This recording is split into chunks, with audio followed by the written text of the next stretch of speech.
Ano yun? Wala. Ano ba yun? Bakit ikaw ba? Ikaw? Ano nga?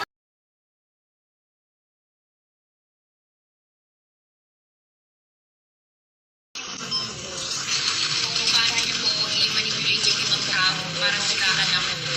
Kahit hindi naman po yung totoo. Actually, pinaligtad niya ako ng mura ko daw siya. Since hindi naman yung totoo na siya po talaga yung namuha sa akin. Tapos po, ang parang, pinamalihin nila ako na, kaya pakawalan nito ganyan, sino ka ba, kaya ka namin balitan.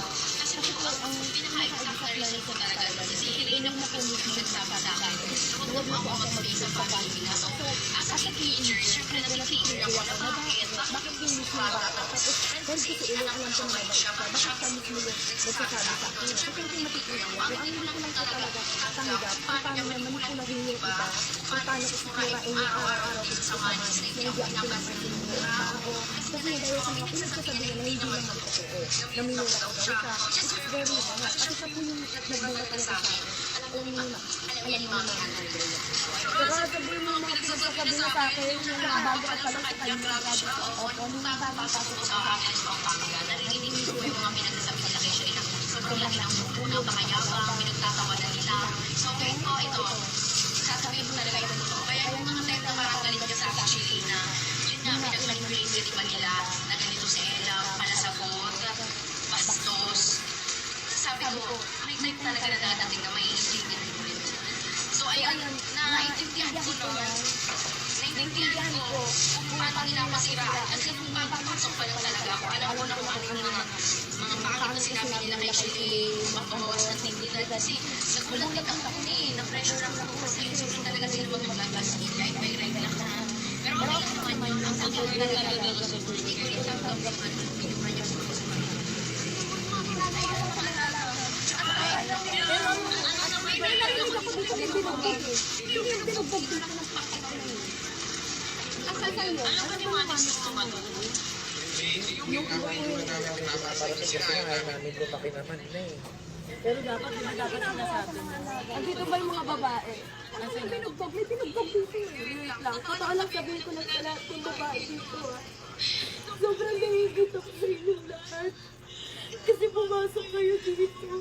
Sobrang swerte ninyo. Pinag-aral ka ni sir. Lahat binibigay sa inyo. Sobrang swerte ninyo.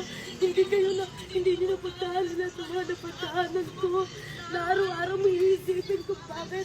Pero ginagawa mo yun kasi para sa pangarap mo. Para sa pamilya mo. Kinis mo lahat. Sobrang swerte ninyo. Kaya hindi nyo masisip kung bakit minsan nainis ako sa inyo pag nangaarte nyo mag-vlog. Kasi ang babait ng mga hanip ninyo. Buti na nga lang hinawakan ako nun ni Mami P yung unang contest namin kasi nagaling siya nun sa akin.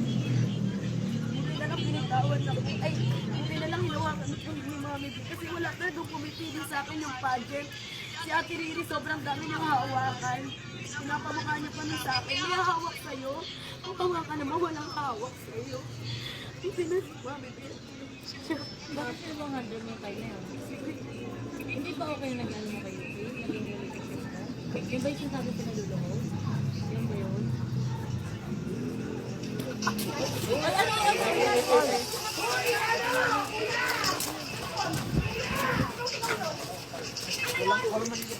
Ano yun? Wala. Ano ba yun? Bakit ikaw ba? Ikaw? Ano nga yun? Ano nga yun? Makauhitin nga kita ulit. Tama na yan. Tama na yan. Ha? Ganito na lang. Ganito na lang. Sige, magsosorry ako. Ha? May sinabi pa? Pag ba rin address mo pa sa Dr. Rosenta, ako aamin. Magpa-drug test tayo ngayon mismo.